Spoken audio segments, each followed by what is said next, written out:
So could you tell us a little bit about the first time that you saw the clock, and your sort of experience of seeing it for the first time? Because I know you saw it at Ebbw, is that right? Yeah, so the first time I saw the clock wasn't in Newport. It was at the Garden Festival in Ebbw, around about May 1992. I was a journalist at the Argus, and I was given the grand job of covering or coordinating our garden festival coverage. We were taken on a bit of a sort of, press tour of the site. All of the local councils in what was then Gwent had their own sort of display there. So Newport's was the clock. Torvine, I know, had this dragon that breathed water. And, we were told, right, we're now going to see In the Nick of Time, which is what it was called, done by a sculptor called Andy Plant. And we were just told, right, we're going to get there for a roundabout on the hour, and you can just stand. And of course, we all stood there thinking, well, it's a nice looking clock. And of course, on the hour, it opened up, all the weird characters came out of it, etc. And you kind of thought, okay, well, that's pretty cool. I don't know whether the plan was always for it to be in John Frost Square, but obviously that's where it was positioned after Ebbw, and it obviously became one of those iconic things in Newport. Used to come apart on the hour. It was a good tourist attraction because a lot of people didn't actually come from Newport, but they purposely used to come into Newport to turn and see. Of course, if they was in Newport, they were spending money. It's a beautiful machine, stainless steel, and it unfolds like some sort of mechanical monster. I think it had a turntable as well, with the little men going around. But then the skeletons would come out, the birds would come out, and the smoke would come out of it, and it would just open up in 4 stages. And all steam and, I think, spray of water used to come out, and this little monkey, I'm almost sure, went down. It would sort of collapse on itself, and then after that, a cuckoo would drop down, and it would cuckoo, obviously, the hours. There would be crowds round there. I used to have to push my grandchildren in the front so they could see. It was there 1 minute, then it was gone. I would say a good sort of 15 years ago, but I would imagine it was missed because it was quite a central point. I don't remember them saying they were taking it away. I think we came one day and it was just gone. It was here. People remember it. How many years ago is it since it's gone?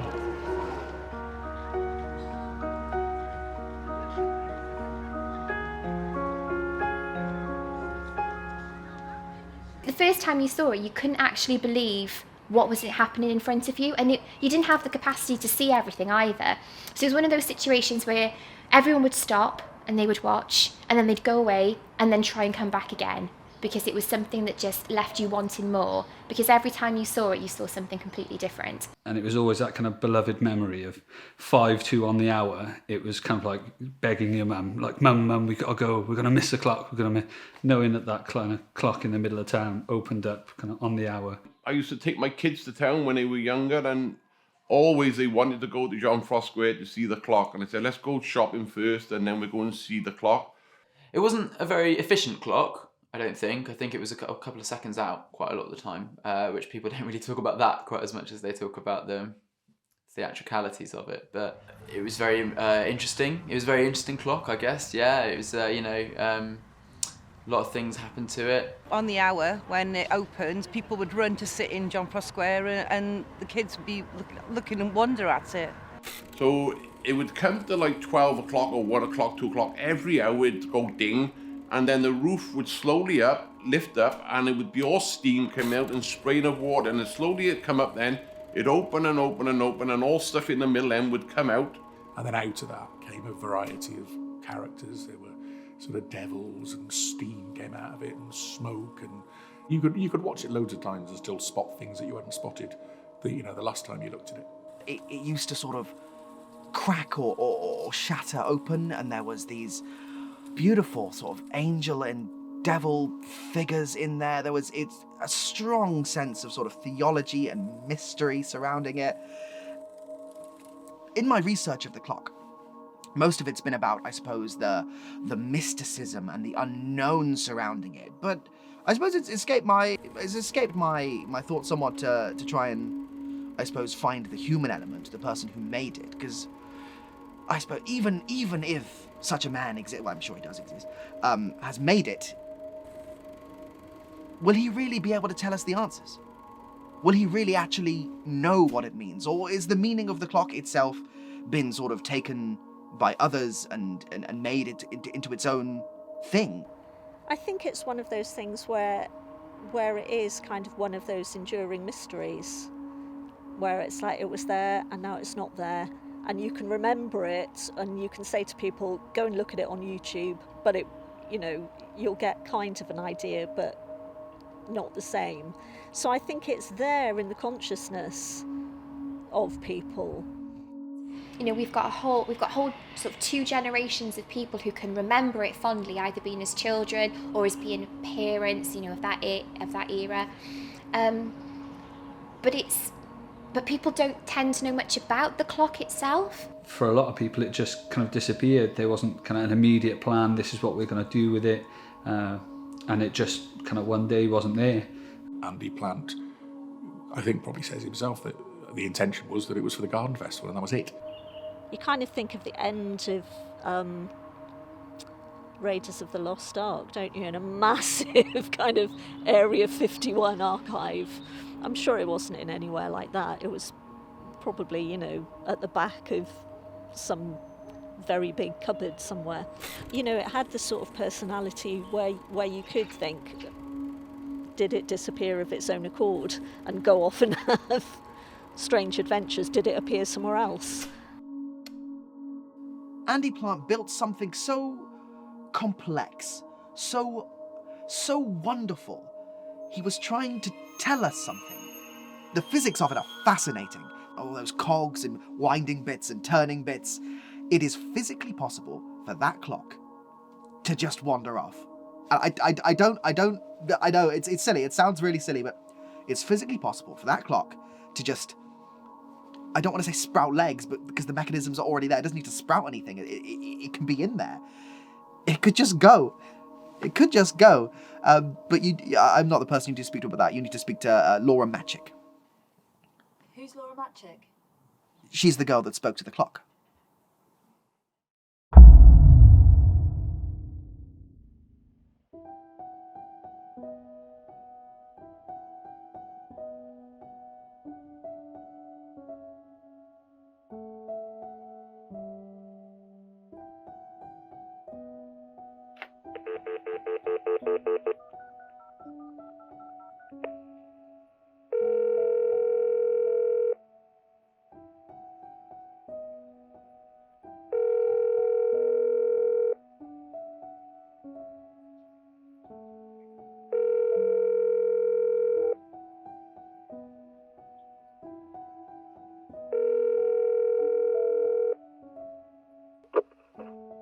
Hello? Oh, hi there. Am I speaking to Laura Matchick?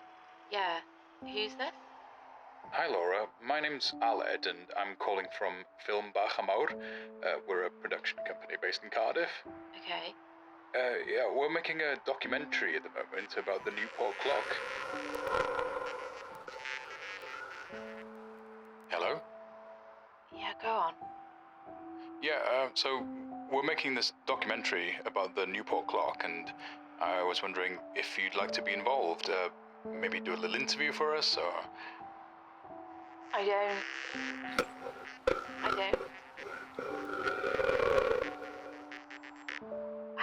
How did you get my number? Oh, it was given to us by... I'm sorry, no. I don't want to talk about the clock anymore. It was a long time ago, and no one believes me anyway. Okay, well, if you'd like to be involved, we'd love to speak to you in person. No, I'm sorry. Even if it's just No. Good luck with your film.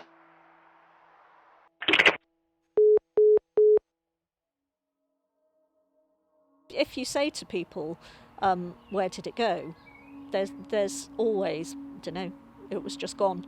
The intention was for it only ever to be operational for a short space of time, And so then, it wasn't built to last. And I can remember a while afterwards, there was photos, so somebody put them on social media, of the clock in parts. Just the clock that we'd all seen in the middle of kind of like our town for years was just in pieces, being left kind of outside. When it was discovered, I think somebody found it under a load of tarpaulin and on the dockside. There was a bit of a sort of public outcry that it was just being left there and something should be done about it.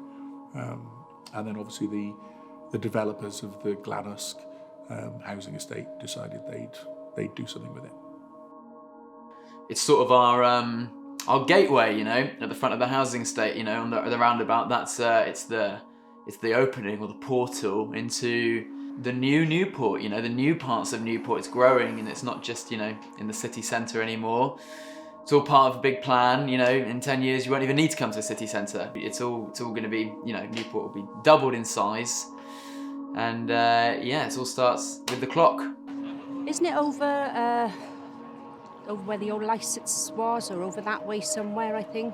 You got Halos on the left. Oh, right. As you're going down now towards Mega, it's actually parked there. It's now down on in the Hamwern on the bridge, where the old steelworks used to be, on one of the roundabouts down there.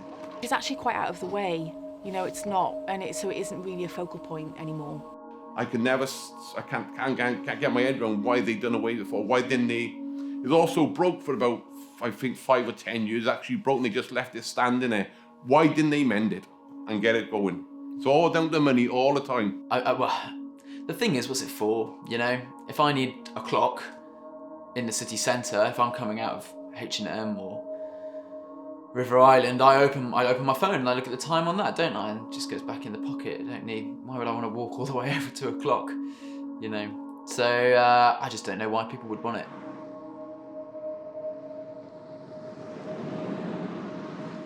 So we brought it out here, we put it down.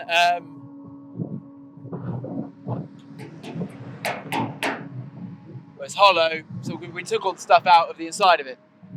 So we didn't want it doing any of the stuff it used to do, going off, doing the big theatrics. We're trying to mitigate risk here for the people going round the roundabout, because they, we don't want someone driving, seeing the clock, getting distracted, going off the road.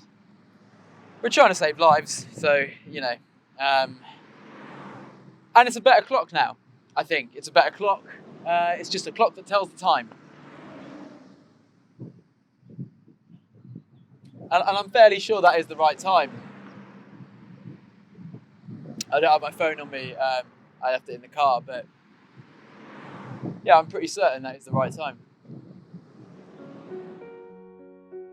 The clock was a symbol. It was an entity in the city, which people knew the city by, and conversations were had about it, bonds were formed over it, questions were asked after it, tales were told of it, myths were formed because of it. And because of that, well, it's a symbiotic relationship between the city and the clock. If you get rid of the clock, you get rid of part of the city.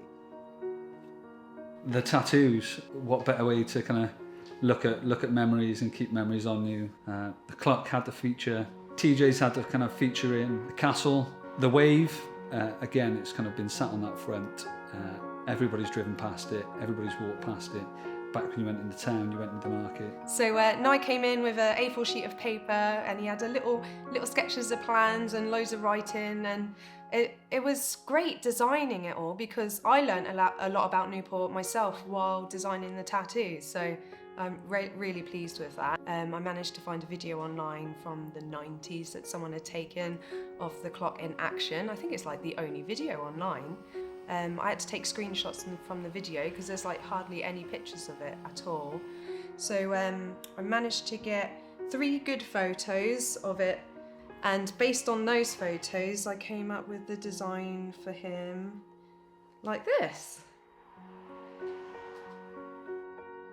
If you like something, should you find out more about it?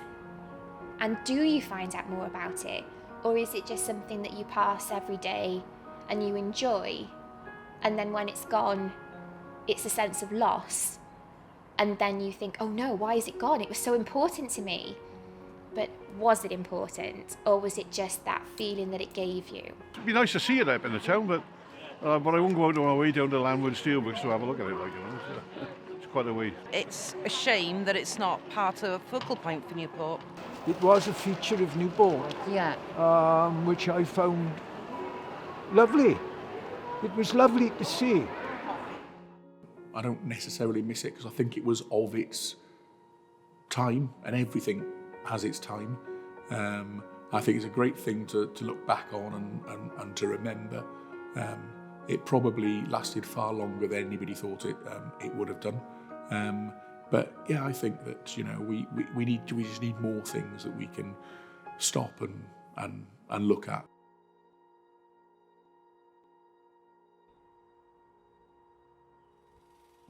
A curious thing, a 30-foot high clock, a memorial of steelmaking, a celebration of storytelling. A triumphal arch, a nod to our Roman past.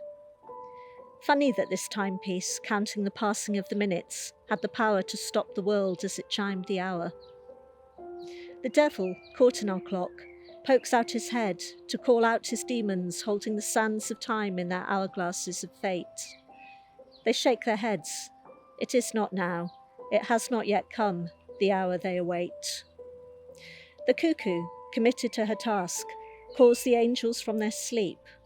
Awake, wind the clock, keep the devil in his dungeon. Flying to the river and following the path to the sea. Something disappeared when the clock disappeared. Silence replaced the steam and the steel. The square was never the same again. The angels are sleeping, the demons trapped, howling that although they are free, they can never escape. An ordinary clock now, holding the memories of the heart. Perhaps one day it will flex its muscles again and walk itself back to the heart of the city, bringing life back to the square, to stop and stare at the steel and steam.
Well, The Newport clock.